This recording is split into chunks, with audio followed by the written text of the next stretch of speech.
Maximize cloud efficiency with Do It, the trusted partner in multi-cloud management for thousands of companies worldwide. Visit doit.com. That's DOIT.com. Do It, your cloud simplified. Packet pushers.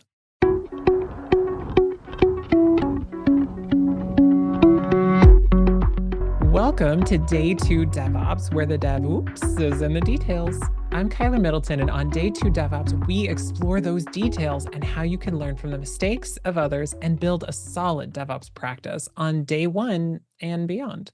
With me on this journey of learning and doing is my co-host, Ned Bellavance. Hi, Ned.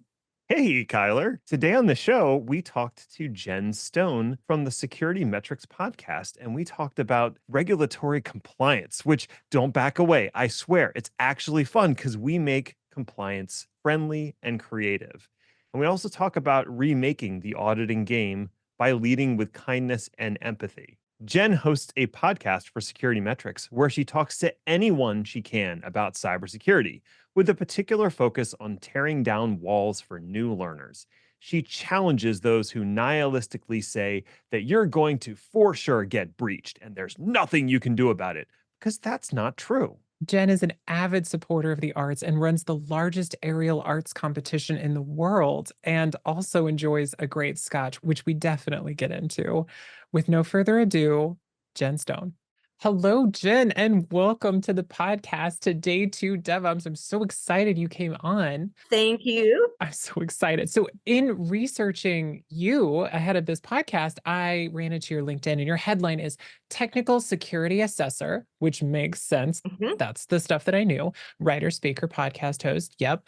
I also run the largest aerial arts competition in the world. And so I want to talk compliance and podcasting and stuff, but what is that and how did you get involved in it? Okay, that is a true statement. And I got involved in it because I really like spreadsheets, which is the dumb.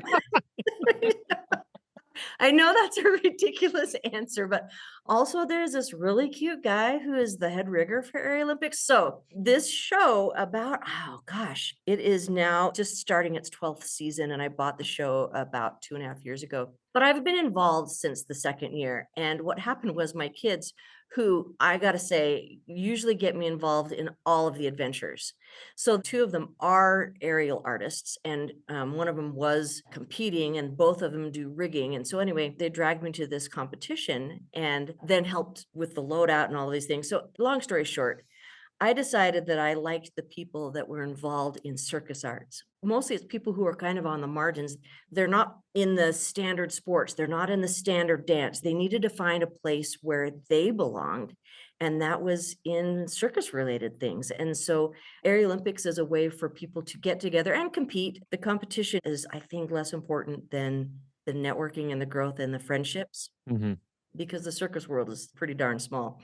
And every time I would show up and help more and more with it, I eventually got into the part where I'm taking the registrations and making things set up. And I wanted everything to run really smoothly.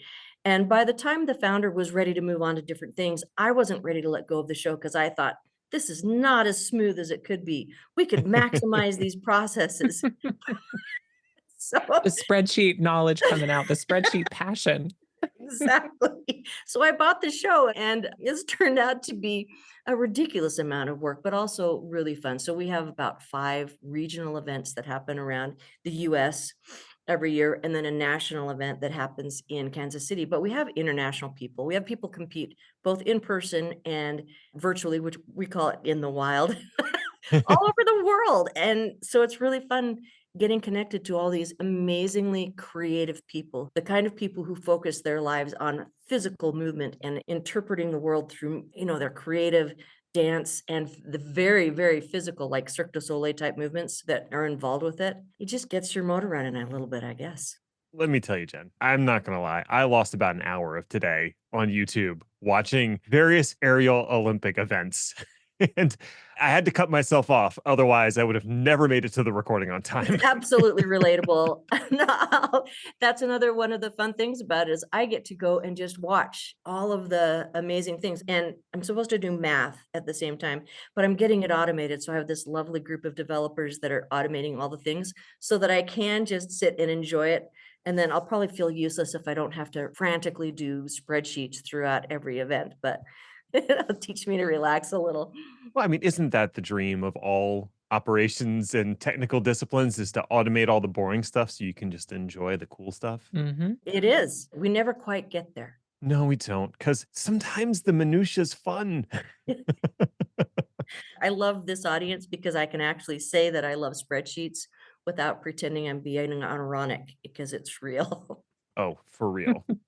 While we were setting up this podcast, you described your past as technical wet work, which Kyler and I were both struck by that phrase. It's amazing. How would you define technical wet work, and why did you describe your past in that way? Well, I started, I guess, in the late 90s on the service desk, but back at that time, if you were in IT, there was a lot less automation. There were a lot less tools to get things done that we needed to get done. And there was a lot less definition of who did what job. And so, in order to make things work, you just got your hands on whatever it was and figured it out. Hmm. If you didn't have the manual, you'd find the manual. And they were so dumb back then because the companies would put their manuals behind paywalls. Do you remember that insanity? Uh-huh. Now everybody wants to use their stuff. So they're like, please take our manual, learn all the things. We will give you free classes.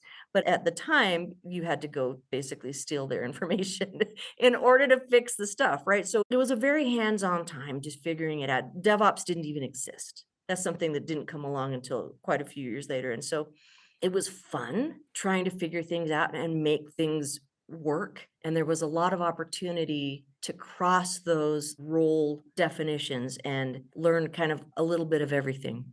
I also started on help desk / service desk, and it was a similar scenario where we didn't necessarily have the manuals for everything. So there was a lot of lore and knowledge Yeah. that was shared amongst the team, and it was put into various little repositories, and you had to point people in the right direction when they got started out.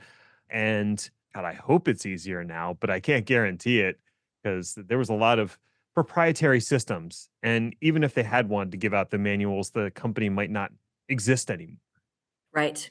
I think the knowledge sharing ethos that we have now is very different from how it was back then.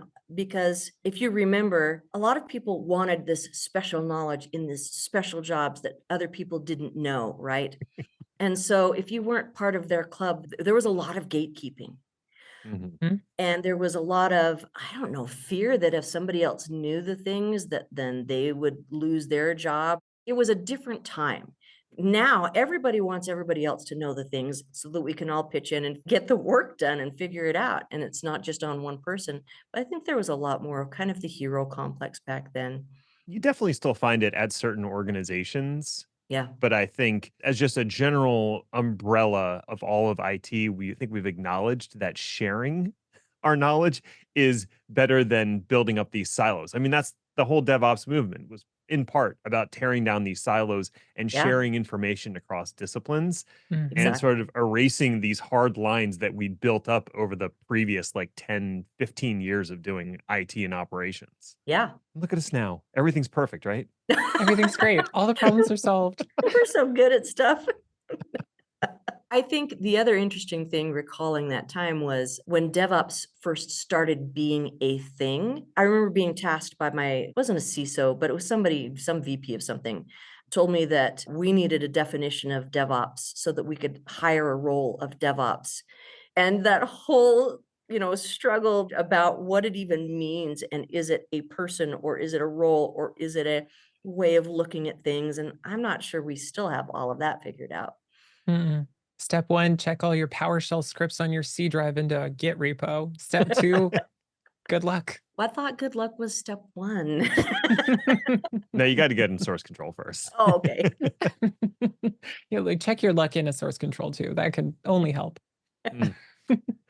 Well, so my understanding of SecurityMetrics as a company and as a podcast is you're primarily focused on like regulatory compliance and stuff like that. But you have talked exclusively about creativity and freedom, and those seem like totally opposite things to me. Do you see creativity expressed in regulatory compliance or? I do.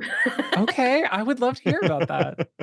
Well, okay, as an assessor, there are a lot of other I think 25 or 30 auditors or assessors on the team that I'm part of.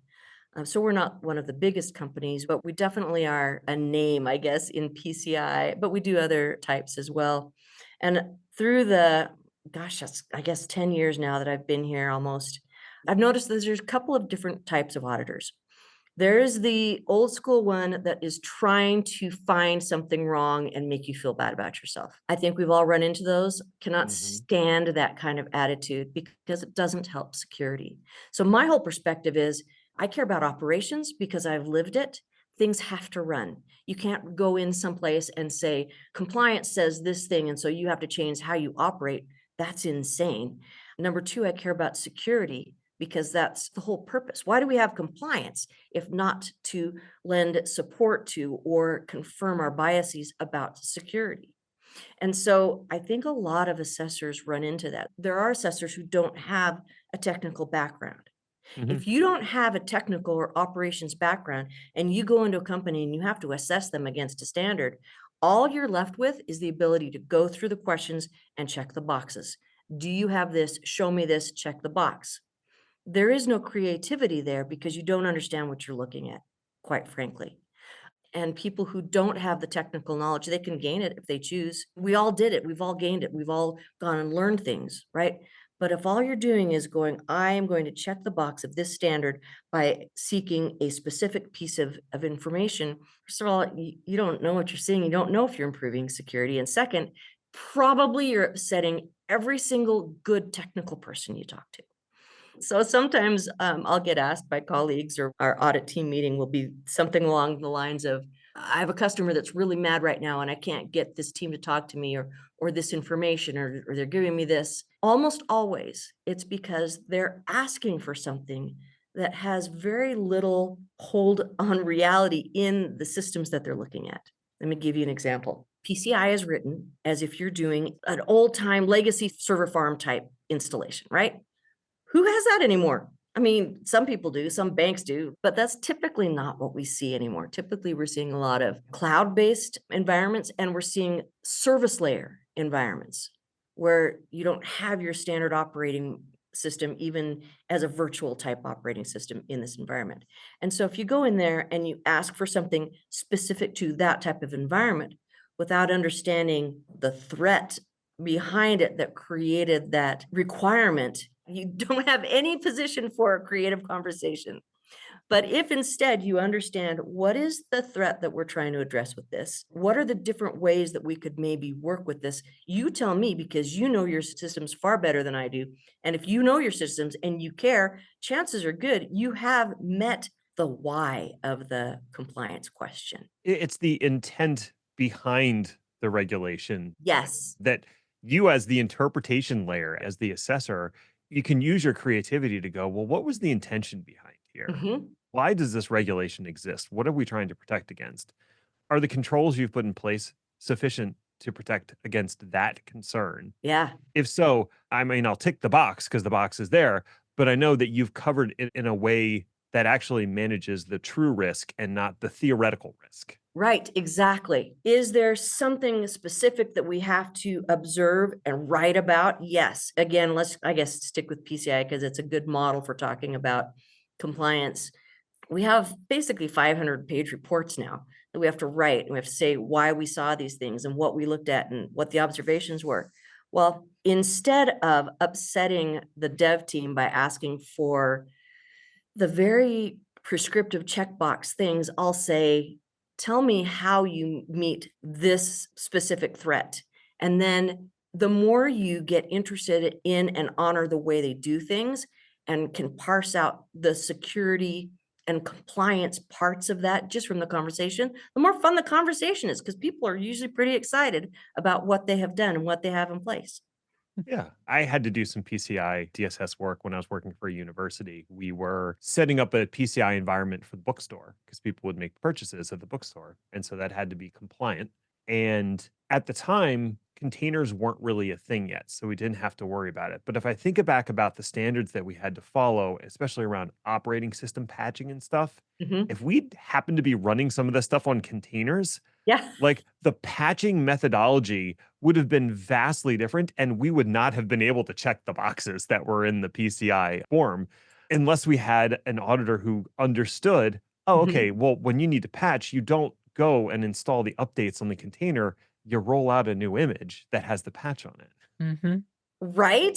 That's actually one of the big rousing conversations that we've had recently in explaining to people who maybe don't understand containers, don't understand how infrastructure as code works, and where you would apply the different standards. So, for example, patching or antivirus. Let's say you have operating systems within the container, but if they are read-only and they are ephemeral, so they're always being regenerated from your standard image, where are you going to put the control? On the image repository, that's where it belongs. Doesn't belong in the container, because typically if you put it in the container, you actually have to degrade the security of the container in order to get everything to work, right? Right. Mm-hmm. That's where it gets fun and exciting, because you get shown something new, the way that the technology has evolved, the way implementations change basically every year. And that's fun. The first AWS assessment I did was absolutely terrifying, because I had two people across from me. They were both really, really smart. One was an old school networking guy who had brought all of his knowledge to cloud and really knew what he was doing. And then the other guy had just quit his job working for AWS as a subject matter expert, helping people implement their own environments. And here I am asking him about security. And he goes, "Let me tell you something." And I thought, oh, this is a learning opportunity. So I spent Mm-hmm. 2 days going through the PCI standard and asking him, when it says this, what does that mean in AWS? Where do I find the documentation so that the next group, when they're asking me, how do I do this? What does it mean? Where can I find it? And just over the last several years, AWS has just really met that need. If you want documentation about how to meet basically any standard in an AWS environment, it's out there. They've created it for you. Kyler, you work in a regulated environment. Have you found that specific clouds are better at providing documentation to help you? I have only had to manage compliance at AWS. And for context of my day job, I still have a day job. We'll see if I can move on one day. Um, is in a healthcare company in the United States. So there's Oh, tons of regulations. There's HIPAA. There's some PCI mixed in there. mhm. DSS is mixed in.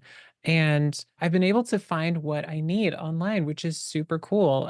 When I first started 5 years ago, that was not the case. We could not find anything. Even the documentation was just generally kind of poor. It was like a go do it kind of. How do you do it? I don't know. Go try. Tell me if you figure it out.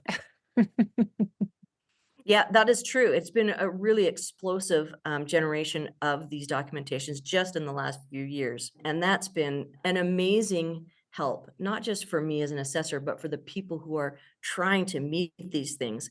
And honestly, I know people just get turned off by compliance, and I can see why in a lot of ways. But if you look at it from the perspective of, what am I trying to protect, and how can I use these compliance standards or regulations as a further means to understand how to protect it, then it gets interesting. Then it helps you kind of ferret out the things that you might be missing if you were just to use kind of your own knowledge. I do see that in the healthcare space, that we have this idea that there's like the compliance security, which is check the box, and then there's real security. And I think that drift, I know that comes across as a slur towards compliance. Accurate. We just in waiting for these checkbox lists to catch up with how clouds actually work. There Yes. are the container-driven pipelines, like the Mhm. CI/CD process that I have built at work. I haven't touched in 5 years. I have it rebuild the container every night and redeploy and kill the old ones. Yeah. I don't patch them. I rebuild the whole thing daily, and I haven't touched it in years. So there is no update process. There is no checkbox for a lot of these modern systems. The Kubernetes, the Lambdas, the containers, we're finally getting to a place where the compliance stuff is starting to understand how cloud works, which is just vastly different than how on-prem stuff works. Right.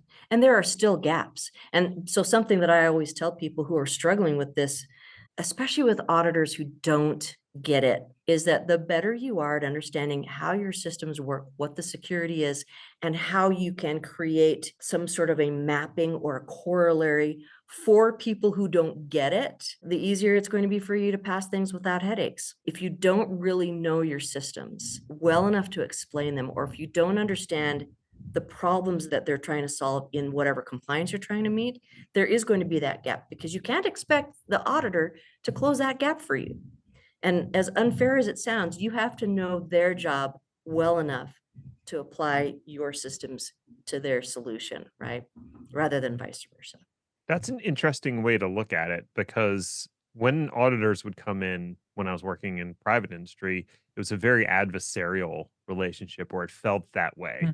Yep. It's like, you're just here to ruin the next week of my life, and I'm only going to give up what you ask for because I got other stuff to do. But what you're saying is lead with some empathy. Think Yeah. about what the auditor is looking for and how you can best provide that information. Mhm. And, maybe they actually do have some useful advice to give back to you. They might. On the other hand, they might, if you are adversarial, get mad and then just ask you for deeper things that they really don't have to, or purposely misunderstand. You know how people are. Human beings are flawed and fallen beings. That's the way we are, right? And so expecting everyone to come with their best nature to every interaction is probably unrealistic. And so the best way that you can shorten that week of agony with an auditor is when they arrive, I'm so glad you're here. I did my best to connect the dots for you so that you don't have to dig or search, so that you know what you're, seeing right up front. Here's what we have to provide you. How can I help you understand? And typically, most of the auditors I've seen are going, oh, great, you just made my job easier. So I'm going to take what you've given me. And side note, that's how I was able to pass an IRS audit. Years ago. Tax advice coming at you hot from day 2 DevOps. There you go. I am not a tax professional, but I have been through an audit. Maximize cloud efficiency with Doit, the trusted partner in multi-cloud management for thousands of companies worldwide. Doit's innovative tools, expert insights, and smart technology make optimization simple. Elevate your cloud strategy and simplify your cloud spend. Visit doit.com. That's DOIT.com. Doit, your cloud simplified. Given that you are coming at compliance from a place I've never even seen before, and I've been through many years of audits, is that the reason that you started doing the podcast at SecurityMetrics? Is this the bridge between those worlds? No, but it turned out that way. I had no intent of doing a podcast for, what are we in our 5th season now?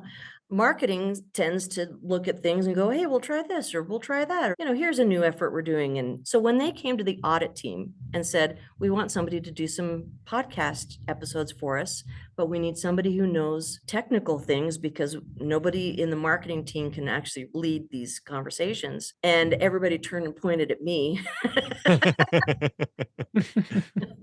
I said, okay, and I thought I would do like half a dozen of them. And it turns out we just keep doing it. So the advantage to do it is that I get to talk to some really cool people. This is usually how it happens. I'll be on LinkedIn late with a shot of whiskey, and then I'll say, this person is really cool and I want to get to know them better. Maybe I'll just reach out, and then I'll send an email and they say, okay, like, who knew? It's such a great vehicle. Same. This podcast is a vehicle for me to message my heroes after, some scotch as well, and just say, hey, do you want to come talk to us for a while? And it's been wonderful to just humanize my heroes. Yeah, you get connections to people who are doing creative, interesting things in the space, and create like a broader conversation about it. They say don't meet your heroes, but my experience so far has been, when I've met my heroes, they've become my friends. Yeah, And isn't that even better? that is so much better. I love that. So the driving force for you now in creating the podcast episodes is just meeting interesting people and having It is. a good conversation with them. You said somewhat humorously, but I think also an element of seriousness in there that you browse LinkedIn and you find interesting people. Yes. What makes a person interesting or jump out to you when you are scanning through? I like the helpers. Hmm. You know, back to Mr. Rogers, right? Look around and you'll find the helpers. So there's a lot of people with opinions on LinkedIn, and there's people Mm. who want to be adversarial or who want to create conflict or for, I don't know, be edgy for whatever reason. And that's fine. You know, I think there's a place for that. But for me, I want to talk to the people who are trying to make things better for everybody. The people who are saying, hey, here's a different way we could look at security, or here's a way we could spread the news about something that seems scary, but if we all talk about it in this way, maybe it's not so scary and there's a way to get past it. And so the people who are out there sharing their knowledge for no other reason than they care about making everything better, that's what attracts me to talk to people online. Oh, well, then you need to talk to Kyler. Oh, for sure. Super stoked. Kyler and I, we're gonna, I'm saying. We're friends. We're friends now. And this is our 4th podcast in 2 days, and I am so tired. Oh, But it's so fun. And you are, I think, the 3rd person of the 4 to just say, like, this job is helping people.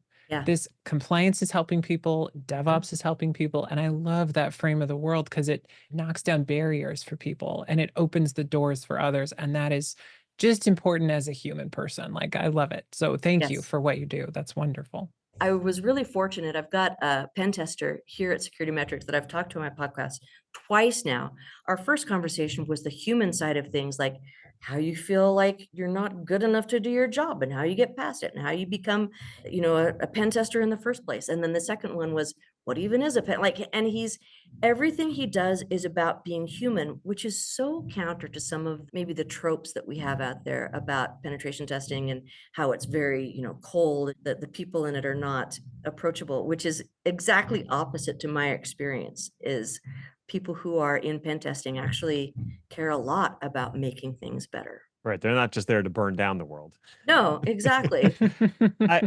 They could, but After just talking to you for a while, you've changed my perspective on what I would expect from an auditor or an assessor. Because if you'd asked me to draw up my mental picture of someone who comes in and does an assessment or an audit, I would think of someone who is very businesslike, who Mhm. comes in with an agenda and is Yes, going to hold me to the letter of the law for every single thing and just kind of make my next week miserable. that is by far the more common. And then they're going to get on a plane, fly off to the next destination, and do the same thing all over again. Yeah. They're kind of miserable, and so they're going to make you miserable. Right. And that's obviously not the case. That's a bad stereotype that I started with, and you're Yeah. blowing that up for me. Well, it doesn't have to be the case, and I'm always sad when it is the case. And I wish there were a way for me to tell other auditors, hey, look, this could be so much more fun than you're making it. Don't have a job that makes you miserable. And communication and creativity and focusing on why you're doing the job, I think can really turn that around for everybody that has to go, because we all kind of are stuck going through the situation, the assessed and the assessor and everything in between. So let me ask this. If, as a technical person, I was thinking about getting into the security assessor, the technical assessor game, what advice would you have for me? What would that path look like? Okay, so if you had no background or just like coming out of high school saying, I want to be a QSA. Let's say, you've been working on the operations side, Oh, maybe for the past 5-10 years, and right. now you're thinking about moving to sort of an auditing role, or it intrigues you for some Yeah. reason. Then we could also talk about the fresh out of college. What does that look like too? Well, it's easier when you have a background because a lot of times you're probably already aware of this. There's a big, conversation in is it difficult to break into cybersecurity, and the conversation about there are no beginning level cybersecurity roles, yada yada. It completely takes and disregards the fact that IT operations is a super easy ramp into cybersecurity and assessment. So if you wanted to do assessments, PCI specifically has a good on-ramp to it because they have what's called the AQSA program. And all you have to do there is have some sort of a background in technology and then find a company that is hiring associate qualified security assessors and then They help you pay for your CISSP or equivalent. They help you pay for your CISA or equivalent, because you have to have a certification that shows you know something about information sciences of some kind, and you have to know how to perform an audit. I'll be honest, it was way harder for me to pass the CISA than it was the CISSP, because Okay. the answers are all be as strict as possible. Don't tell anybody anything and don't communicate, which is a ridiculous way to do. Doesn't sound helpful. Maybe that's how we end up with these auditors. Like you go through the CISSP and it's like, be as strict as possible. And they're like, okay, cool. That's the job. I'm going to do that from now on, be as strict as possible. And it's like, no, the spirit of security is different than the letter of Yes. security. And you need to recognize that. Exactly. And it's not a financial audit. So in financial audits, we're straight up trying to find people who are doing nefarious things, right? Right.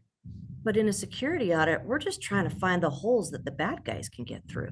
So if we're having good communication, we're all going to find it together. I mean, that applies from the very start of the assessment, which is, what is the scope that I'm looking at? I don't know if you've been on that, what is your scope question, but so many people get it wrong because they start with the wrong thing. They're just like, oh, we just want to minimize what we're looking at, instead of saying, what are the things that matter and how do the bad guys get there? That's your scope. If you're having conversations with the assessed and the assessor trying to determine how do we keep things secure that need to be secure, everything from scoping to the final report is an easier process and more accurate, because you're getting better information from the people who are boots on the ground, hands in the middle of it, doing the work and know where the gaps are. And that is a wonderful place to wrap it up. Jen, thank you so much for coming on the podcast. This has been so fun. I didn't know compliance could be fun, and I'm looking forward to learning more about that. If I want to learn more about you, where can I find you on the big bad internet? I have a thing on LinkedIn. I occasionally visit it, frankly, only with scotch. SecurityMetrics has a write-up on me somewhere, and then all of the podcasts that I'm doing there. And then other than that, I'm not super much on social media, but if you contact me there, I'm pretty likely to respond. That's wonderful. Thank you so much for coming in. Thank you so much for appearing here.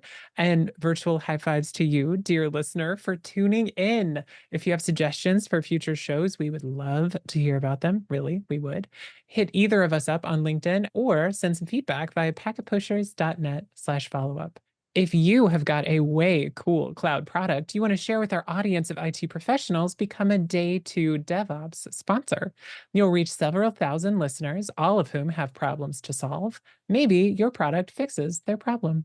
We'll never know unless you tell them about your amazing solution. Find out more at packetpushers.net/sponsorship. And until next time, just remember that doing DevOps is awesome, and so are you.